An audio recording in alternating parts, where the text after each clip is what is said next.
Sevilla, 1954. El sol de la tarde caía sobre la ciudad como una losa de plomo caliente, pero en lo alto del campanario de la parroquia de San Lorenzo, el aire soplaba con una frialdad antinatural. Pablito, de apenas 12 años, estaba sentado en el borde de piedra, con las piernas colgando sobre el abismo de tejas y cal. Desde allí, los transeúntes parecían hormigas en un laberinto de calicanto y sombras. Sus ojos, grandes y claros, no parpadeaban. Observaba el movimiento de la calle con una fijeza que ningún niño de su edad debería poseer. En su bolsillo derecho, sus dedos acariciaban rítmicamente el mango de madera de un viejo escalpelo que le había robado al médico del hospicio meses atrás. El acero estaba frío, pero el contacto le provocaba un calor abrasador en el pecho. Pablito no sentía el hambre que acosaba a los demás huérfanos del auxilio social, ni le importaban las oraciones interminables del padre Julián. Para él, el mundo era un enorme teatro de marionetas de carne y hueso, y él era el único espectador que entendía el secreto del espectáculo. Todo lo que vive puede ser desmantelado. Había comenzado con los gorriones que atrapaba en el patio, abriéndolos vivos mientras observaba cómo el latido del corazón se volvía más lento hasta detenerse. Pero los pájaros ya no eran suficientes. El silencio de las alas rotas se le había quedado pequeño. «Pablito, baja ya, que es hora del rosario», gritó la voz cascada de Sor Angustias desde el patio inferior. El niño sonrió, una sonrisa que iluminaba su rostro con una belleza angelical, la misma que hacía que las señoras del barrio le regalaran estampitas y caramelos envueltos en papel de seda. Se puso en pie con la agilidad de un gato y bajó las escaleras de caracol, sintiendo el polvo de los siglos en sus manos. Al cruzar el umbral de la iglesia, el olor a incienso y cera vieja lo envolvió. Mientras caminaba hacia el altar para ayudar con los candelabros, se fijó en el sacristán, un hombre encorvado y solitario que siempre tosía. Pablito lo miró y en su mente no vio a un hombre, sino una estructura de tendones y piel que gritaba por ser explorada. La sed de sangre no era un impulso descontrolado, era una necesidad estética, un vacío que solo la agonía ajena podía llenar. Aquella noche, bajo la luna de plata de Sevilla, el escalpelo encontraría por fin un propósito más grande que el de los gorriones. Sevilla en los años 50 era una ciudad de contrastes violentos, donde la suntuosidad de la aristocracia en el barrio de Santa Cruz convivía con la miseria silenciosa de los hospicios. El auxilio social, donde Pablito pasaba sus días, era un edificio de muros desconchados y pasillos que olían a lejía y a rancho frío. Bajo la tutela de las monjas y el padre Julián, el niño había perfeccionado una máscara de mansedumbre absoluta. Mientras otros huérfanos eran castigados por rebeldes o torpes, Pablito era el ejemplo a seguir. Siempre limpio, siempre en silencio, siempre con esa mirada clara que parecía reflejar una pureza celestial. Sin embargo, esa apariencia era su herramienta de caza más efectiva. Pablito sabía que nadie sospecharía de un niño que recitaba el catecismo sin un error y que ayudaba a las ancianas a cargar sus bolsas de papel de estraza desde el mercado de la Encarnación. Para el mundo, era una víctima de la guerra, una criatura desamparada.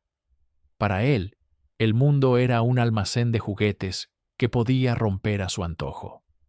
En el hospicio, su rincón favorito era el sótano, donde se guardaban los periódicos viejos y los muebles rotos. Allí, a la luz de una vela de sebo, Pablito pasaba horas estudiando los dibujos de anatomía de un viejo libro de medicina, que había rescatado de un mercadillo de objetos usados. Le fascinaba la precisión de los órganos, la red de arterias y la fragilidad de la tráquea.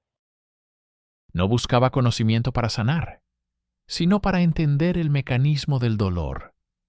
Para él, un grito no era una expresión de sufrimiento, sino una nota musical que debía aprender a afinar.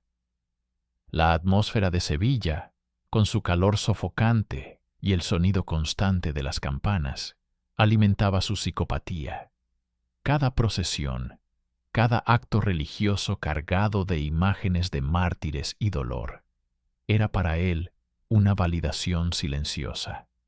Si los adultos adoraban el sufrimiento en los altares, ¿por qué iba a ser malo buscarlo en la vida real? Pablito no tenía amigos.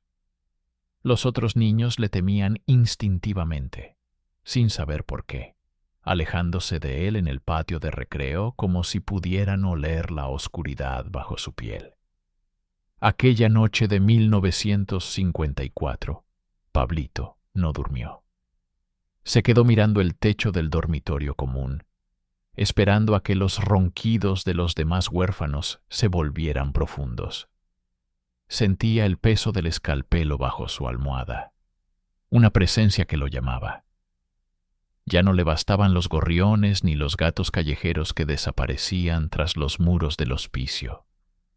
Necesitaba ver la sorpresa en un ojo humano, sentir la resistencia de la piel verdadera y escuchar el último suspiro de alguien que pudiera comprender, aunque fuera por un segundo, la magnitud de su obra. El niño ángel se levantó con pies descalzos, moviéndose como una sombra de humo hacia la puerta trasera del edificio, listo para bautizar su sed de sangre en las callejuelas empedradas de la ciudad. La noche se cerraba sobre el río Guadalquivir, envolviendo los muelles en una bruma espesa que olía a barro y a pescado rancio. Era el refugio de los olvidados, de aquellos que la España de la posguerra prefería no mirar. Entre las barcas amarradas y los sacos de esparto, dormía el tío Curro, un viejo mendigo de mente nublada por el vino de pitarra, y los recuerdos de una guerra que le había arrebatado todo. No tenía a nadie, y en esa soledad, Pablito encontró el lienzo perfecto para su primera gran obra. Pablito se acercó sin ruido, sus alpargatas apenas rozando el suelo empedrado. Llevaba en la mano un pequeño envoltorio de papel de estraza con un trozo de pan sobrante del hospicio. No necesitaba fuerza física, necesitaba confianza. «Tío Curro, despierte», susurró el niño con una voz tan dulce que parecía una caricia. «Le traigo algo de comer». El anciano abrió un ojo legañoso, viendo la silueta menuda del niño bajo la luz mortecina de una farola de gas. En su confusión, Curro vio a un ángel, no a un verdugo. Aceptó el pan con manos temblorosas, murmurando bendiciones que Pablito escuchaba con una indiferencia gélida. Mientras el viejo masticaba con dificultad, el niño se sentó a su lado, observando el pulso en el cuello arrugado del hombre. Sus dedos en el bolsillo se cerraron con fuerza sobre el mango del escalpelo. El ataque no fue un arrebato de rabia, sino un movimiento quirúrgico, fruto de las horas de estudio en el sótano del hospicio. Cuando el Curro se giró para darle las gracias, Pablito hundió el acero en el lugar exacto que había memorizado. No hubo un grito, solo un gorgoteo húmedo y el sonido del pan cayendo al suelo. El niño no se apartó. Al contrario, se acercó más, pegando su rostro al del anciano para observar cómo la luz de la vida se apagaba en sus pupilas. Lo que siguió fue un ritual de exploración sádica. A la luz de una linterna de petaca, Pablito pasó horas junto al cuerpo, maravillado por la textura de los tejidos y la complejidad del cuerpo humano. No sentía asco, solo una curiosidad científica mezclada con un placer eléctrico que le recorría la columna. Antes de marcharse, limpió el escalpelo con el pañuelo de seda que una feligresa le había regalado. Y como primer trofeo, cortó un pequeño botón de madera de la chaqueta raída del viejo. Cuando el sol empezó a despuntar sobre la Giralda, Pablito ya estaba de vuelta en su camastro, con el rostro lavado y las manos impecables. El cuerpo del tío Curro sería encontrado días después, medio oculto bajo unos tablones. Pero en una Sevilla donde los pobres morían a diario de frío o hambre, nadie buscaría a un asesino. El niño Ángel cerró los ojos y se durmió con una sonrisa, saboreando el secreto de que, por fin, el teatro de marionetas había comenzado de verdad. Con el paso de los meses, en 1954, la ciudad de Sevilla se convirtió para Pablito en un inmenso tablero donde él movía las piezas a su antojo. El éxito con el tío Curro le dio una confianza gélida. Ya no sentía la necesidad de apresurarse, pues comprendió que su mayor arma era la invisibilidad que le otorgaba su rostro infantil. Sus siguientes víctimas fueron elegidas con la precisión de un coleccionista. Personas solitarias, sombras que transitaban por los márgenes de una sociedad que no hacía preguntas.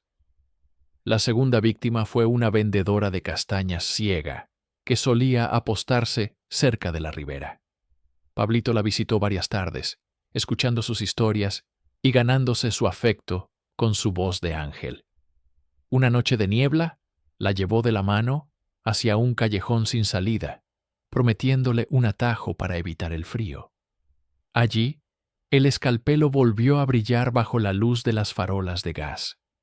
El niño no solo buscaba la muerte, sino que disfrutaba prolongando la incertidumbre de la mujer, susurrándole oraciones al oído, mientras ella buscaba en vano una salida. Como recuerdo, cortó un pequeño trozo de su pañuelo de lana. Poco después, cayó un joven mozo de cuadras que dormía en los pajares de las afueras. Fue una cacería más física, donde Pablito experimentó con la resistencia de un cuerpo joven. Cada asesinato era para él una lección de anatomía práctica. En el sótano del hospicio, su colección de trofeos crecía bajo las tablas del suelo. La medalla de latón del soldado, el botón del mendigo, el trozo de lana de la castañera. Pablito limpiaba a estos objetos con el mismo esmero con el que pulía los cálices de plata de la parroquia. Para finales de año, ya eran 4 los desaparecidos, pero la policía local, desbordada por los pequeños hurtos y la vigilancia política del régimen, apenas conectaba los casos.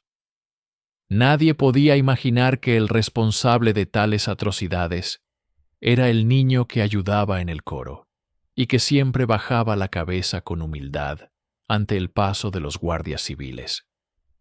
Pablito se sentía el dueño de un teatro de sombras, un director invisible que decidía cuándo caía el telón para cada una de sus marionetas. A principios de 1955, el invierno en Sevilla no solo trajo frío, sino un miedo sordo que comenzó a filtrarse por las grietas de las casas de vecinos. Ya no eran solo mendigos o sombras del río los que faltaban. La desaparición de don Manuel, el panadero de la calle Feria, rompió la calma del barrio. Don Manuel era un hombre de rutinas fijas, conocido por sus envoltorios de papel de estraza y su generosidad con los huérfanos del hospicio. Pablito lo conocía bien. Sabía que cada madrugada, antes de que el primer tranvía hiciera rechinar las vías, don Manuel bajaba al sótano de su tahona para encender los hornos de leña. El niño, aprovechando su tamaño y la confianza del panadero, se escondió entre los sacos de harina una noche de enero. Cuando el hombre se agachó para recoger los troncos, Pablito emergió de la penumbra. Esta vez, el placer fue diferente. El horno encendido proyectaba sombras gigantescas en las paredes, convirtiendo el sótano en un infierno privado. Pablito no usó el escalpelo de inmediato. Disfrutó viendo cómo el terror se apoderaba de don Manuel, al darse cuenta de que el buen niño del coro lo observaba con ojos que no tenían alma. La lucha fue breve, pero intensa. El panadero, debilitado por la sorpresa, no pudo defenderse del ataque preciso y letal del niño, quien ya dominaba las arterias como si fueran cuerdas de un instrumento. Tras el acto, Pablito se tomó su tiempo. Bajo el calor sofocante del horno, examinó su obra con la frialdad de un forense. Como trofeo, tomó una pequeña llave de latón que el panadero llevaba colgada al cinto. Al salir, cerró la puerta con cuidado y se fundió con la niebla matutina. La mañana siguiente, el olor a pan quemado alertó a los vecinos. Cuando la policía forzó la puerta, encontraron una escena que ni los más veteranos pudieron digerir. Ya no eran habladurías de viejos que se van. Era un asesinato brutal en el corazón de la ciudad. El comisario local, presionado por los comerciantes, se vio obligado a admitir que algo oscuro caminaba por las calles de Sevilla. La leyenda del ángel negro empezaba a gestarse, mientras Pablito, en el hospicio, desayunaba tranquilamente, sintiendo el frío de la llave de latón contra su piel. La noticia del panadero Manuel corrió como la pólvora por los callejones de la Macarena. El régimen, obsesionado con la imagen de orden y paz social, no podía permitirse un asesino suelto en la capital andaluza. Desde Madrid fue enviado el inspector Ricardo Vázquez, un hombre de la vieja escuela con una mirada que parecía atravesar el hormigón.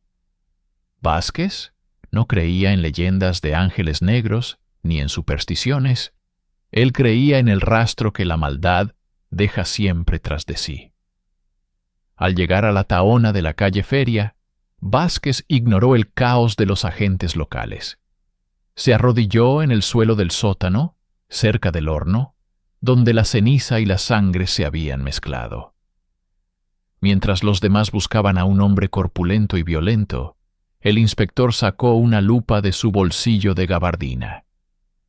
En una de las esquinas del mostrador de madera, encontró algo que todos habían pasado por alto. Una pequeña huella de barro seco, demasiado pequeña para ser de un hombre, pero demasiado precisa para ser un accidente. «No busquen a un monstruo de 2 metros», murmuró Vázquez para sí mismo mientras anotaba en su cuaderno de papel de hilo. «Busquen a alguien que pueda esconderse a plena vista». Vázquez comenzó a visitar los lugares de las desapariciones anteriores, que hasta entonces habían sido tratadas como casos aislados de indigentes. En el muelle donde murió el tío Curro, bajo una de las tablas, encontró algo que le hizo fruncir el ceño. Un pequeño trozo de seda blanca, limpia y cara. Un contraste absoluto con la miseria del lugar. Era el pañuelo con el que Pablito limpiaba su escalpelo. La investigación lo llevó inevitablemente hacia las instituciones de caridad. Vázquez sabía que en la España de 1955, un niño sin hogar era una sombra invisible. Empezó a observar el hospicio del auxilio social desde la distancia, sentado en una mesa de madera de un café cercano, bebiendo café amargo y observando a los niños salir hacia la parroquia. Pablito, desde el campanario, sintió por primera vez la presión de una mirada que no era de adoración. Vio al hombre de la gabardina gris y comprendió que el juego había cambiado. El inspector Vázquez no era una marioneta más. Era un perro de presa que empezaba a olfatear el rastro de la sangre. Pero en lugar de asustarse, Pablito sintió una excitación eléctrica. El teatro de sombras necesitaba un antagonista digno, y el niño ángel decidió que su próxima obra sería la más arriesgada de todas. La confianza de Pablito se había convertido en una arrogancia silenciosa. El niño ángel creía que el inspector Vázquez era solo una pieza más, pero cometió el error que cometen todos los que se creen invencibles: el descuido por la fatiga. En marzo de 1955, Pablito eligió a su sexta víctima, una joven lavandera que trabajaba cerca del convento. La llevó hasta un sótano abandonado de una casa señorial en ruinas, usando la promesa de una carta urgente que debía entregar. El acto fue más violento de lo habitual. Pablito, irritado por la vigilancia de Vázquez, se ensañó con la joven. Sin embargo, en medio del forcejeo, la lavandera logró aferrarse a la chaqueta de lana de Pablito antes de exhalar su último suspiro. El niño, cegado por el placer del momento, no se dio cuenta de que uno de los botones de nácar de su uniforme de gala del hospicio, un botón grabado con una pequeña cruz, había sido arrancado y había caído en un rincón oscuro del sótano. Al día siguiente, Vázquez encontró el cuerpo. La frialdad del inspector era absoluta mientras examinaba la escena. Al mover unos escombros con su bastón de madera, el brillo del nácar llamó su atención. Recogió el botón con unas pinzas y lo colocó en un sobre de papel. «Un botón de uniforme», murmuró Vázquez, «y no de cualquier uniforme». El inspector regresó al hospicio del auxilio social. No fue a hablar con las monjas, sino que pidió revisar los uniformes de gala que los niños usaban para el coro de los domingos. Mientras Sor Angustias sacaba las prendas de un armario que olía a naftalina, Vázquez observó a los niños que pasaban por el pasillo. Al llegar a la chaqueta de Pablito, el inspector notó el hilo suelto en el pecho. Alguien había intentado coser un botón diferente, uno de madera, de forma tosca. «Pablito, ven aquí un momento», dijo Vázquez con una voz suave que ocultaba una amenaza de acero. El niño se acercó, con su rostro angelical y sus manos cruzadas por delante. Miró al inspector a los ojos, sin parpadear. En ese instante, Vázquez supo que estaba frente al asesino. No necesitaba pruebas de ADN, que no existían en aquella España de 1955. Le bastaba la mirada del niño, una mirada que no era humana. Pablito, por su parte, sintió un escalofrío. El botón perdido era el primer hilo de su propia mortaja. El inspector Vázquez sabía que no podía arrestar a un niño basándose solo en un hilo suelto. En la España de la época, un error procesal contra una institución de la Iglesia podía ser el fin de su carrera. Necesitaba atrapar a Pablito en el acto, ver cómo la máscara de ángel se rompía bajo la presión de su propia oscuridad. El inspector comenzó una vigilancia implacable, oculto tras las columnas de la calle Cuna, cerca del hospicio. Pablito, sintiéndose cercado, decidió que la única forma de recuperar su libertad era eliminar al cazador. Su arrogancia lo llevó a planear un movimiento final. Atraería a Vázquez a su propio terreno. Una tarde de lluvia persistente, el niño dejó una nota manuscrita en el café donde el inspector solía sentarse. La nota, escrita con una caligrafía infantil y perfecta, decía: «Sé dónde está lo que busca. Espéreme en el sótano del hospicio a medianoche». Vázquez acudió, pero no estaba solo. Había apostado a 2 guardias civiles en las salidas traseras. Al bajar al sótano, el olor a humedad y naftalina era asfixiante. En la penumbra, vio la silueta de Pablito sentada sobre una caja de madera. El niño sostenía un pequeño bulto envuelto en un paño de seda blanca. «Sabía que vendría, inspector», dijo Pablito. y su voz ya no era la de un niño, sino algo seco y carente de vida. «Se acabó el teatro, Pablo», respondió Vázquez, manteniendo la mano sobre la funda de su pistola de reglamento. «Entrégame el escalpelo». Pablito se puso en pie lentamente. En lugar de obedecer, comenzó a reír, una risa aguda que rebotaba en las paredes de piedra. De repente, el niño sacó el escalpelo y con una rapidez inhumana se lanzó no hacia el inspector, sino hacia una de las vigas de madera donde guardaba su colección de trofeos. Su intención no era matar a Vázquez en ese momento, sino destruir las pruebas antes de ser capturado. Pero Vázquez fue más rápido. Se abalanzó sobre él y lo inmovilizó contra el suelo frío. Mientras los guardias civiles entraban con linternas, Pablito forcejeaba con una fuerza sorprendente para su tamaño, maldiciendo con palabras que ningún niño debería conocer. Al levantar las tablas del suelo que Pablito intentaba proteger, los agentes retrocedieron horrorizados. Allí, en una fosa cavada a mano, no solo estaban los trofeos de las víctimas, sino restos humanos, huesos y jirones de ropa, que confirmaban que el sótano del hospicio había sido el epicentro de un horror sistemático. El ángel negro había sido finalmente desenmascarado en su propio nido. Sevilla despertó en estado de shock tras el hallazgo en el sótano del hospicio.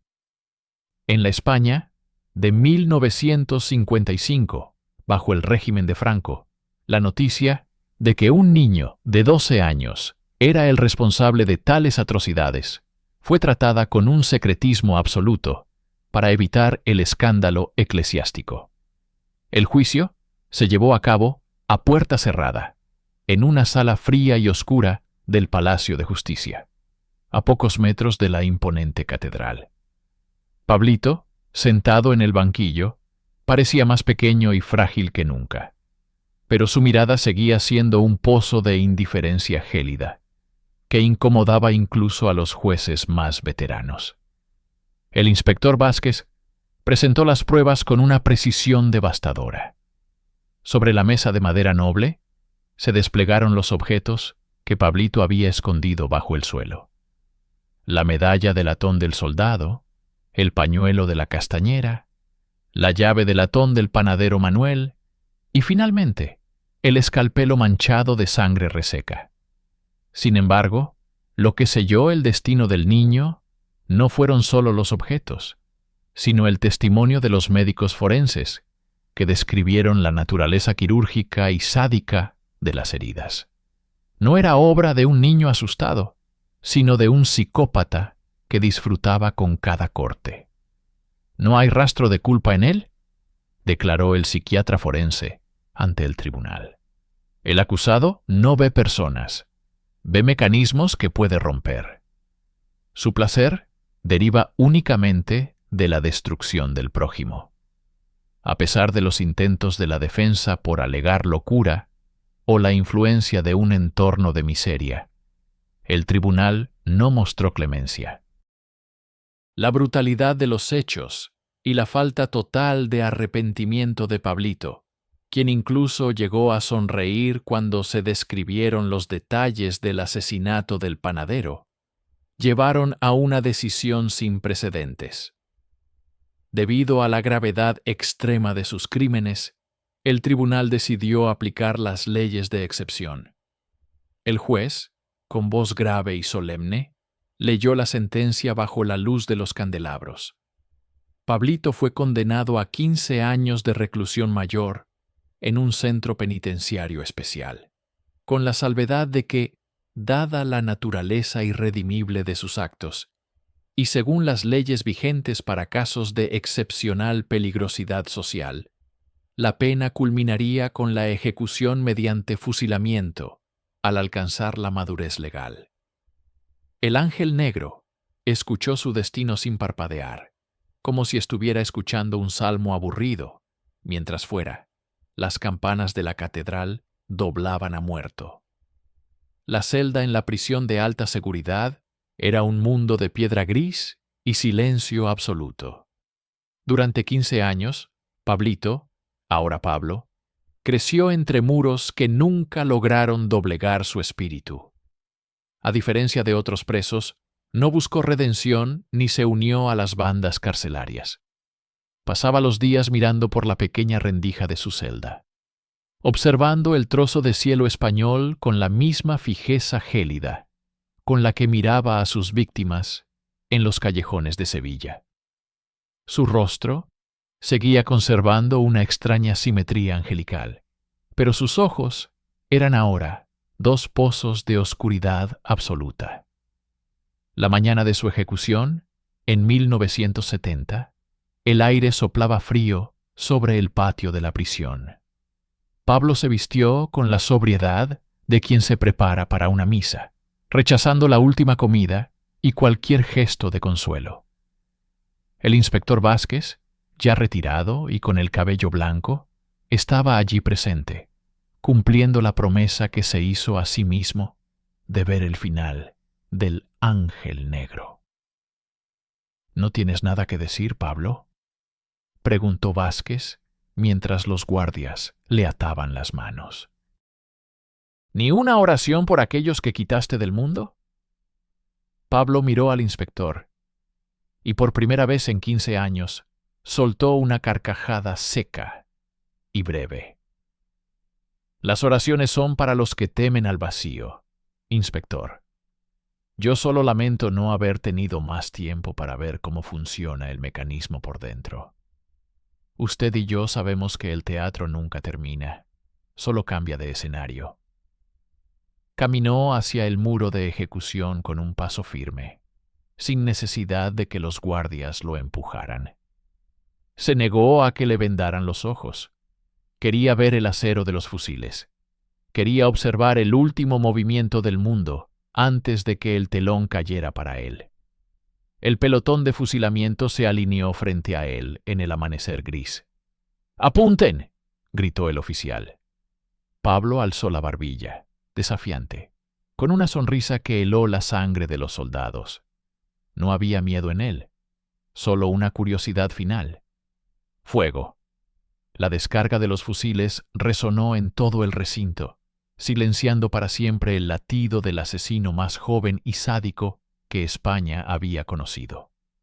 El cuerpo de Pablo se desplomó sobre la tierra fría, poniendo fin a una historia de horror que comenzó en los campanarios de Sevilla. El inspector Vázquez se dio la vuelta y se marchó sin decir palabra, sabiendo que, aunque el monstruo había muerto, el recuerdo de sus ojos de cristal seguiría persiguiendo a la ciudad en cada sombra de la calle Cuna.